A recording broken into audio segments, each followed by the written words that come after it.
Welcome to Is It Covered, where we break down real stories and answer the big question, is it covered? Hosted by father and son duo Bruce and Brian Chapman of the J.D. Chapman Insurance Agency. This podcast will help you navigate the world of insurance with stories, tips, and answers that really matter. From personal to commercial coverage, we've got you covered. Now, let's get started. Alrighty, welcome back everybody to another exciting edition of Is It Covered podcast, sponsored by J.D. Chapman. As always, I'm Brian Chapman here with my co-host Bruce. How are you today, Bruce? Great. Awesome.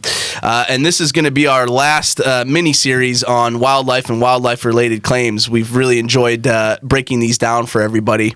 But as always, claims may or may not be covered, so it's important to check with your provider or your agent themselves.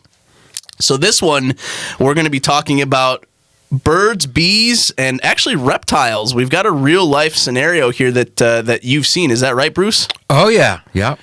So can you give us a little bit of information on this claim involving reptiles and maybe how the insurance responded to it?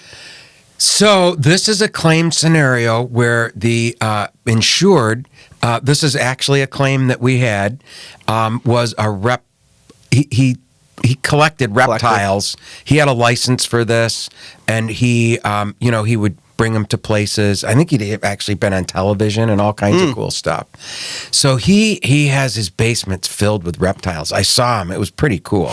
There was like all kinds of creepy things down there. That's awesome. And he had these cages that had a lot of lights because they need to be kept warm. So he goes on vacation, and something happened where I don't know if the electricity malfunctioned, but the lights maybe stayed on too long. But bottom line, oh no, the reptiles cooked. And he said they're like liquefied. Oh my goodness. And I remember the call like it was yesterday. Bruce, I've got a claim of biblical proportion on my hands. I'm like, what happened? And he explained it to me.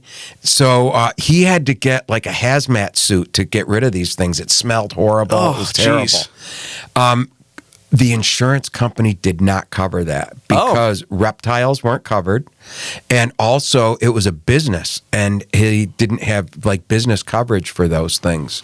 Interesting. So yeah, that was, we can absolutely say that was not covered. So if you're running a business out of your home, your usual homeowners insurance doesn't cover your business. Is that what I'm understanding? This is true. Yeah, there's exclusions for business on there. Yep. So it's important to when you're going to get quotes to disclose those types of things to your agent or whoever you're working with. Absolutely, and you can add things like that onto your policy, so it's not a big deal. Always good to be honest with your agent or the person you're working with, just to make sure that you're paying a lot of money for insurance. You might as well know that it's going to be that you're going to have coverage for Absolutely, so that you're not in a hazmat suit in a stinking pile of reptile soup, cleaning it up, crying, knowing that you don't have any coverage. Yeah, for sure. Hey, another common claim, we were talking about bees, right? Yeah. So this happens all the time. Actually, it happened to us. So bees, they get in your house. And so we're at our house. You can hear the humming and almost feel it hot on the wall. And man, the whole wall was just infested with bees. And so you get the exterminator in, and they take care of it.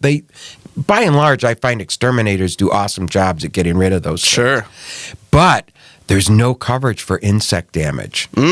Termites, bees, anything like that. So that's again, we can say no coverage there. Gotcha. So if you had to have your drywall replaced and everything, that's coming out of your own pocket? It would be, because the damage was caused by an insect. Oh, interesting. So on your policy, there's exclusions for things like vermin and insects, and there's specific animals that are vermin and specific animals that are not vermin. Okay. I need more coffee this morning.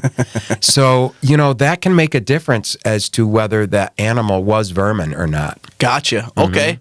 So in conclusion then, if you have a vermin or insect-related claim that causes damage to the home, is it covered? Well, I think that we can very easily say that it is Not covered. Ain't no coverage for No that one. coverage. Interesting. No, Okay. no. Well, if people have questions on claims that they've had or would like us to break down and, have our answer man Bruce here bang the gavel, we'd love to hear from you. You can go ahead and email me directly, brian@jdchapmaninc.com. We'd love to put our thinking caps on. For sure. Absolutely. Looking forward to those questions. Thank you, everybody, for sticking with us through our animal and wildlife-related mini-series. We look forward to seeing you in the coming weeks. Have a great day and keep your dogs in control. On the leash. All All right. right. Yep. Bye-bye. Thanks for listening to the Is It Covered podcast. To learn more about how JD Chapman can assist you with all your insurance needs, please visit our website at jdchapmaninc.com or call us at 315-986-4062. JD Chapman, we've got you covered.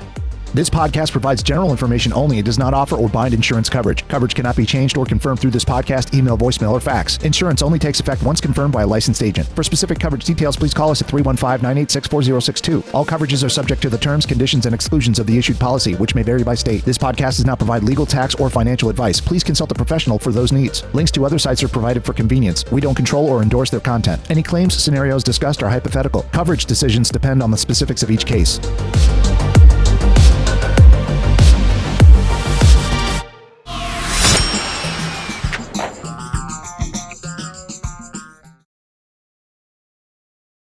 Next one.